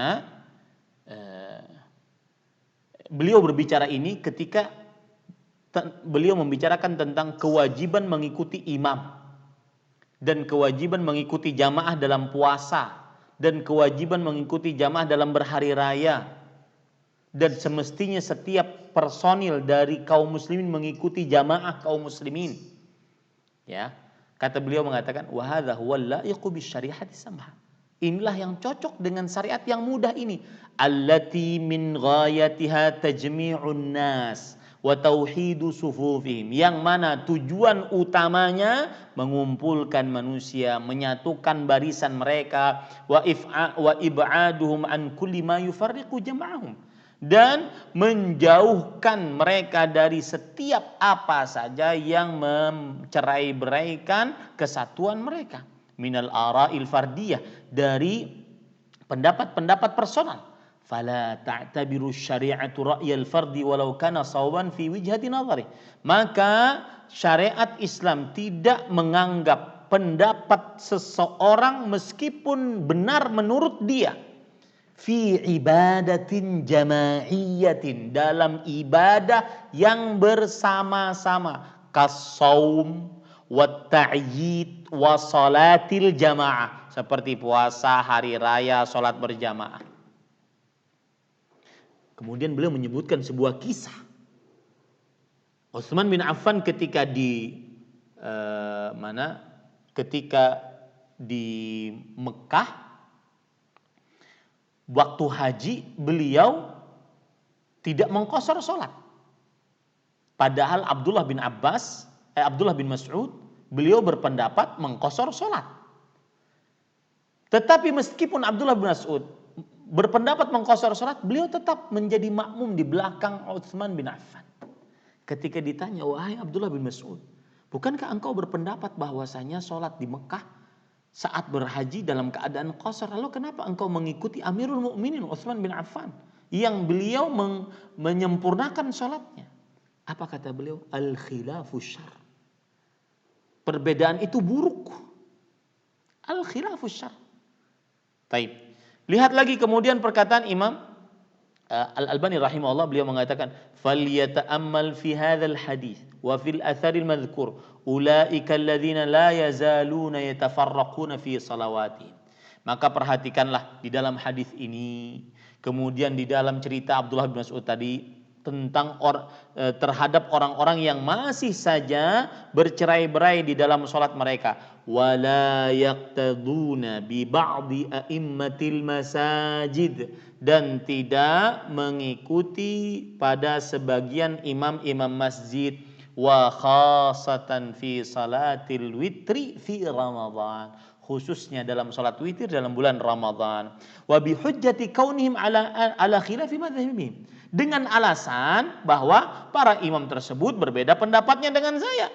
Wa ba'du ulaika alladziina yad'una al-'ilm bil falak mimman yasumu wa yuftiru wahdahu mutaqaddiman aw mutaakhiran 'anil jama'atil muslimin, dan begitu juga sebagian orang-orang yang mengaku berilmu tentang ilmu hisab, yang mereka berpuasa berbuka sendirian, baik mendahului kaum muslimin ataupun mengakhirkan dari kaum muslimin, mu'taddan bi ra'yihi wa ilmi, bersandar dengan pendapatnya dan ilmunya, ghaira mubalin bil khuruj anhum, tidak peduli dengan keluar dari kesatuan kaum muslimin. Falyata'ammal haula, hendaknya mereka ini memperhatikan, mereka ini seluruhnya, fima dzakarnahu minal ilm, ya, dari ilmu yang kita sudah sebutkan, la'allahum yajiduna shifaa'a lima fi sudurihim min jahlin wa ghurur, semoga mereka mendapatkan obat di apa yang ada dalam hati mereka berupa kebodohan dan juga sifat ujub. Fayakunu saffan wahidan ma'a ikhwanihim fa inna yadallahi 'alal jamaah, maka akhirnya menjadi satu barisan dengan kaum muslimin, sesungguhnya tangan Allah bersama kesatuan kaum muslimin. Nah, bisa dipahami ya, wallahu a'lam. Nah,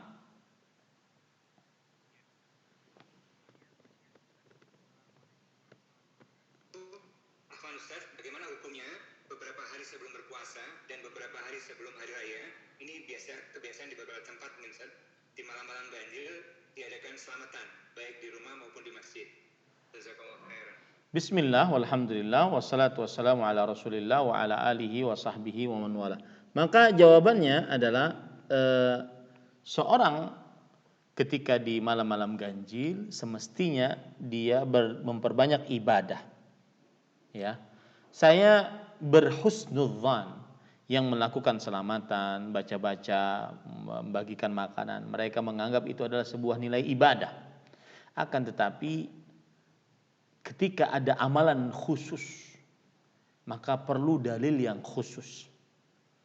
Maka belum ada contohnya dari Rasulullah SAW ketika di malam-malam ganjil di 10 hari terakhir bulan Ramadan beliau mengumpulkan para sahabat, membagi-bagikan makanan. Sepengetahuan saya belum ada. Yang ada adalah Aisyah radhiyallahu anha bertanya kepada Rasulullah SAW, "Ya Rasulullah, in alimtu ayya lailatin lailatul qadar, ma aqulu fiha?" Wahai Rasulullah, jika aku mengetahui kapan Lailatul Qadar, apa yang aku baca? Rasulullah SAW mengatakan, "Quli, ucapkanlah. Ya, ucapkanlah, Allahumma innaka afuun tuhibbul afwa fa'fu anni." Itu yang diperbanyak, kita diperintahkan untuk mengucapkannya, bukan melaksanakan selamatan, kemudian pembacaan ini dan itu. Ya, mungkin maksudnya baik, yaitu untuk beramal ibadah, memberikan makanan kepada orang lain atau beramal ibadah bersama-sama. Yang dicontohkan oleh Rasulullah SAW adalah i'tikaf, memperbanyak sholat, memperbanyak doa tadi, dan juga memperbanyak pembacaan Al-Quran. Wallahu a'lam. Naam. Ya, baik Ustaz. Pertanyaan selanjutnya ini dari Ummahat Ustaz. Ana mau bertanya. Tahun lalu Ana tidak berpuasa selama 15 hari karena sudah sakit dan yang membayar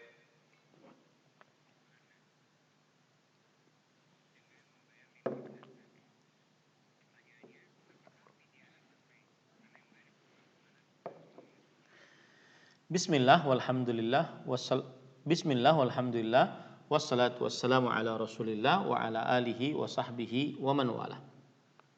Adapun wanita hamil dan menyusui, ini hari-hari ini sering banget ditanya, wanita hamil dan menyusui, maka jawabannya terjadi perbedaan pendapat di antara para ulama, dan sebagian ulama tabi'i menguatkan pendapat bahwa wanita hamil dan menyusui keadaannya seperti orang yang sakit akut, datang tiba-tiba, diharapkan dengan segera kesembuhannya. Dan siapa yang sakit seperti ini dan kemudian dia tidak sanggup untuk berpuasa, maka dia mengqadha di lain hari. Ini pendapat yang dikuatkan oleh Al-Hasan Al-Basri, Ibrahim bin Yazid An-Nakhai, Sufyan Ats-Tsauri, kemudian Imam Al-Auza'i, kemudian ulama kontemporer di zaman sekarang Imam Al-Mubarakfuri, kemudian Syekh Al-Imam Ibnu Utsaimin, kemudian Syekh Al-Imam Ibnu Baz rahimahumullah ta'ala. Mereka berpendapat seperti orang sakit berarti dia mengqadha. Taib. Kejadian sekarang seperti yang dalam pertanyaan, bahwa dia membayar fidyah. Maka jawabannya, kalau seandainya membayar fidyah itu atas sebuah fatwa yang dia sudah tanyakan sebelumnya, maka sudah lepas tanggung jawabnya. Yang bertanggung jawab adalah yang memberikan fatwanya nanti di akhirat. Kemudian kalau seandainya yang membayarkan fidyahnya adalah orang tuanya, maka jawabannya tidak mengapa, sah fidyahnya, karena itu berarti orang tuanya berhadiah kepada anaknya dan hadiahnya digunakan untuk membayar fidyah. Wallahu a'lam. Naam.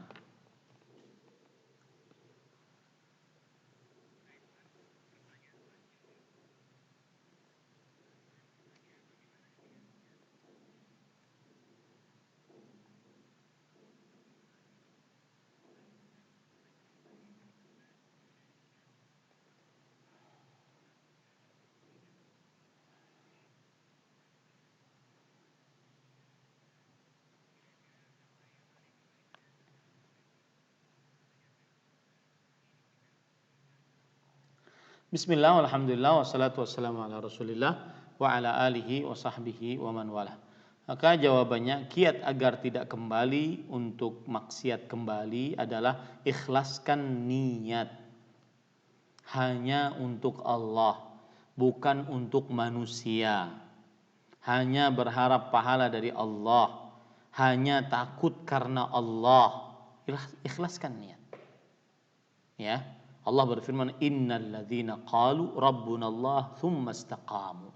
Sesungguhnya orang-orang yang mengucapkan Rabb kami adalah Allah, kemudian mereka istiqamah.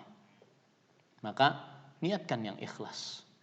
Tidak berharap penglihatan manusia sehingga dipuji oleh manusia. Tidak berharap hadiah dari manusia, tidak berharap itu semua. Akan tetapi dia berharap pahala dan takut akan siksa dari Allah Subhanahu wa taala saja. Sehingga dia akan istiqamah di dalam taubatnya. Kemudian yang kedua, agar istiqamah di dalam taubatnya, tidak kembali lagi bermaksiat, khawatirlah terhadap mati dalam keadaan su'ul khatimah. Mati dalam keadaan yang buruk. Tidak ada, saya sering menyampaikan ini, tidak pernah ada kesengsaraan yang paling buruk di dunia selain su'ul khatimah, mati dalam keadaan buruk. Semiskin apapun orang, sepenyakit apapun seseorang, sekere apapun hidupnya, mendapat musibah bagaimanapun dirinya, tidak akan pernah sama dahsyatnya musibah mati dalam keadaan buruk, mati dalam keadaan maksiat. Ya. Maka khawatir saat dia kembali kepada maksiat, maka dia khawatir akan mati di atas maksiat tersebut.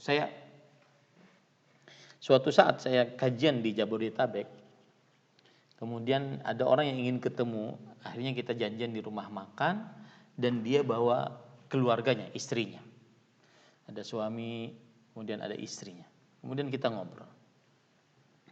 Kemudian sang istri bercerita, Ustadz, alhamdulillah, saya ini pernah diselamatkan oleh Allah berkali-kali. Suatu saat saya berhijrah. Itu sebagaimana layaknya seorang yang berhijrah, semangat, akhirnya saya langsung bercadar, saya langsung jilbab lebar, saya langsung gamis panjang, jubah panjang. Tetapi kemudian satu persatu teman saya, dan beliau ini dulunya adalah suka iklan gitu, ya, jadi artis iklan, advertising gitu. Kolega-kolega saya, teman-teman saya ninggalin saya satu-satu. Saya dituduh teroris, dituduh keras, dituduh saklek satu-satu. Akhirnya saya kan stres juga, Ustaz. Akhirnya lambat laun saya kembali lagi ke dunia itu. Dunia klub malam, dunia minum-minum, dunia buka aurat, dunia.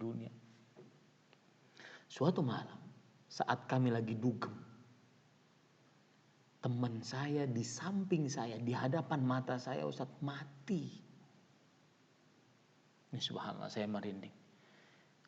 Mulai saat itu saya menangis sejadi-jadinya. Bukan hanya karena kematian teman, tetapi durhakanya saya terhadap Allah Subhanahu wa taala. Coba kalau seandainya yang dipilih untuk mati saya, Ustaz. Lihat, ingat baik-baik. Jangan-jangan ketika Anda kembali kepada maksiat, itulah salah satu takdir Allah, Anda mati di atas keburukan. Rasulullah sallallahu alaihi wasallam pernah bersabda, "Innallaha idza arada qabda ruha 'abdin bi ardhin ja'ala lahu fiha haja." Sesungguhnya Allah Subhanahu wa taala jika menginginkan untuk mencabut nyawa seorang hamba, Allah di sebuah tempat, Allah akan menjadikan hamba tersebut memiliki hajat di tempat tersebut. Hati-hati. Mungkin ketika Anda kembali kepada maksiat, itu salah satu rencana Allah untuk mengakhiri hidup Anda dalam keadaan su'ul khatimah. Ini Bapak Ibu saudara-saudari yang dimuliakan oleh Allah. Kemudian yang ketiga, biasanya yang kembali kepada maksiat, dia semakin dahsyat maksiatnya. Kenapa demikian? Innal fujjara lafi jahim. Sesungguhnya orang-orang yang fujar, ahli maksiat, kembali kepada maksiat, benar-benar di dalam neraka jahanam. Ini jahanam dunia sebelum akhirat. yaitu terus terperosok, terus lebih dalam maksiat.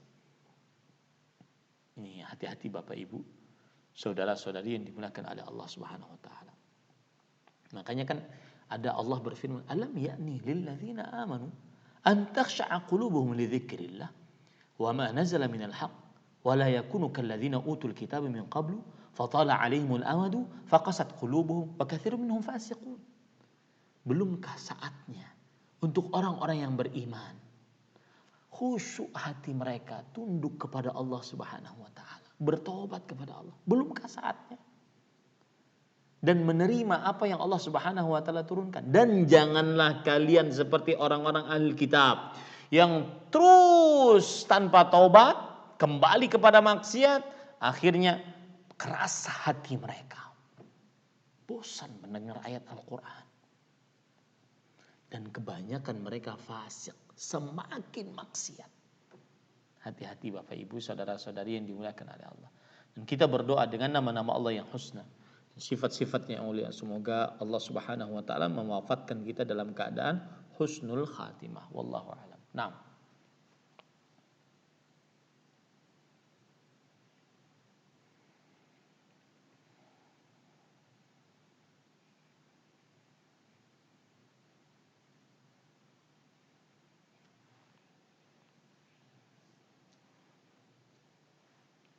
Ya. Bismillah, walhamdulillah, wassalatu wassalamu ala rasulillah wa ala alihi wa sahbihi wa wala.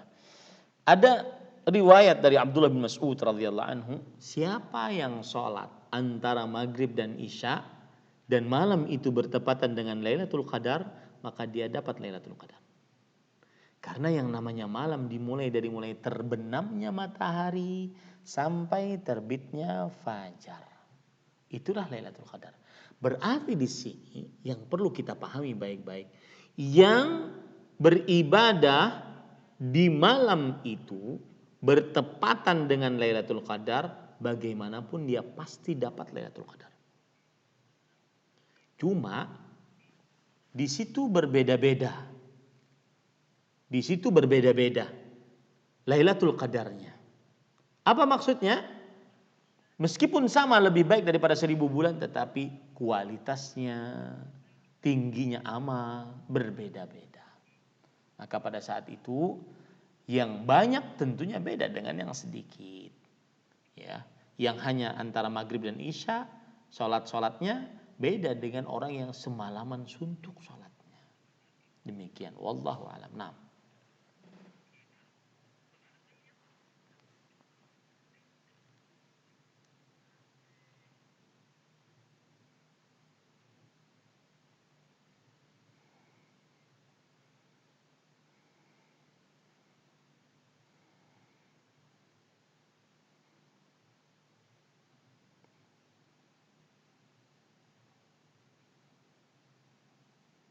Ini bagi yang siapa?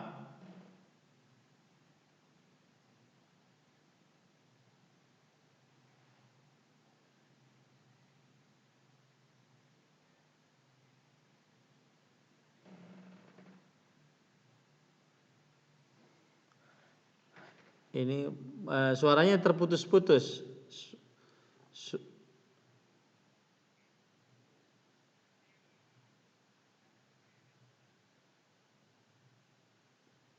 Suara antum terputus-putus. Oh, safar. Taib. Sekarang kita membicarakan tentang safar. Mana yang lebih utama?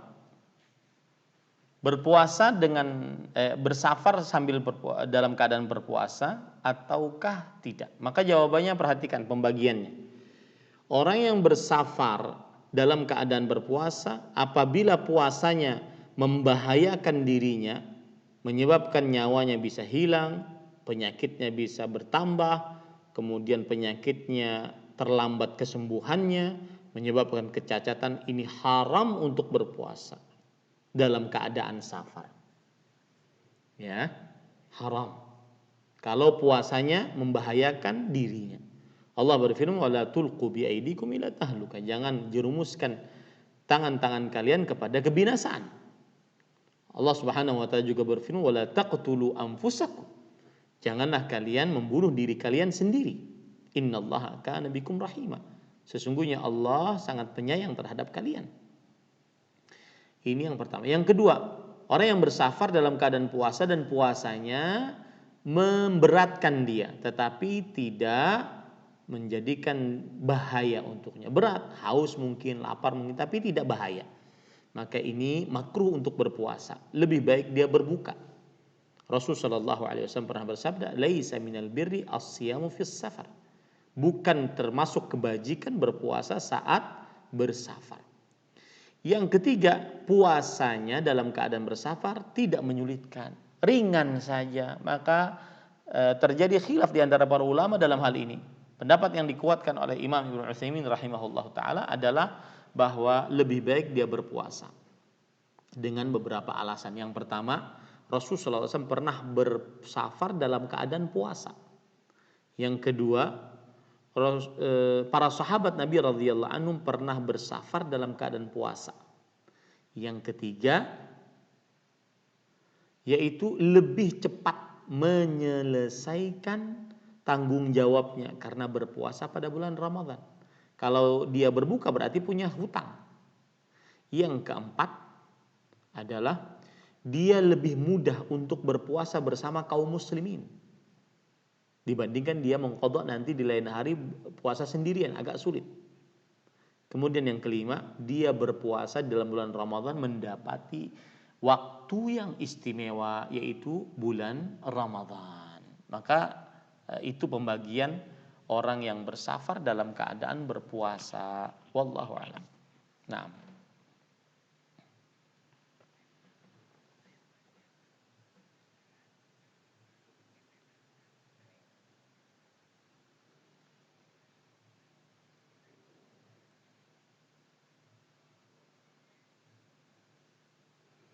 Bismillah, alhamdulillah, wassalatu wassalamu ala rasulillah.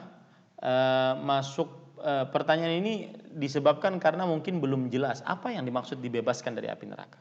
Yang dimaksud dibebaskan dari api neraka adalah apabila dia berpuasa tahun ini, kemudian dia termasuk orang yang dibebaskan dari api neraka, kemudian dia meninggal, maka dia masuk surga. Tidak masuk ke dalam nerakanya Allah Subhanahu wa taala. Itu yang dimaksud dari dibebaskan dari api neraka. Wallahu a'lam. Nah,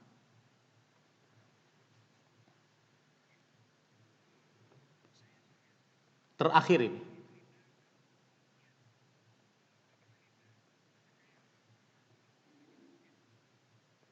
Bismillah, alhamdulillah, wassalatu wassalamu ala rasulillah wa ala alihi wa sahbihi wa man wala. Jawabannya adalah hadis Rasulullah SAW riwayat Imam Ahmad, wa buyutuhunna khairul lahunna. Dan rumah-rumah para perempuan itu lebih baik bagi para perempuan untuk sholat di dalamnya. Ya, lebih baik bagi para perempuan untuk sholat di dalamnya. Tetapi jika seorang perempuan minta izin kepada suaminya untuk sholat berjamaah tarawih, maka diperbolehkan, tidak boleh dilarang. Rasulullah SAW bersabda, la tamna'u ima Allah masajid Allah. Janganlah kalian larang budak-budak perempuan Allah Subhanahu wa taala untuk pergi ke masjid-masjid Allah untuk mengerjakan sholat. Jadi lebih baik di dalam rumah. Tetapi jika dia sholat di masjid maka diperbolehkan. Wallahu a'lam.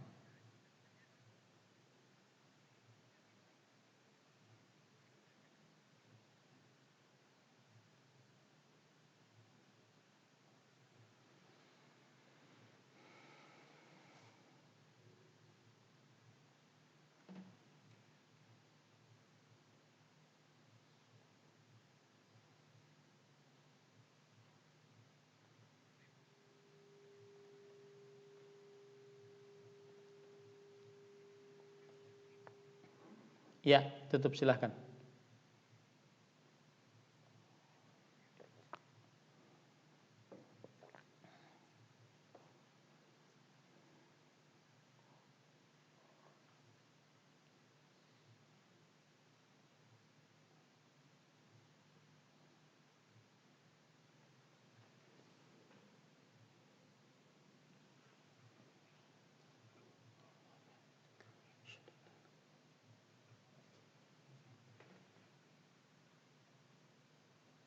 Waalaikumsalam warahmatullahi wabarakatuh.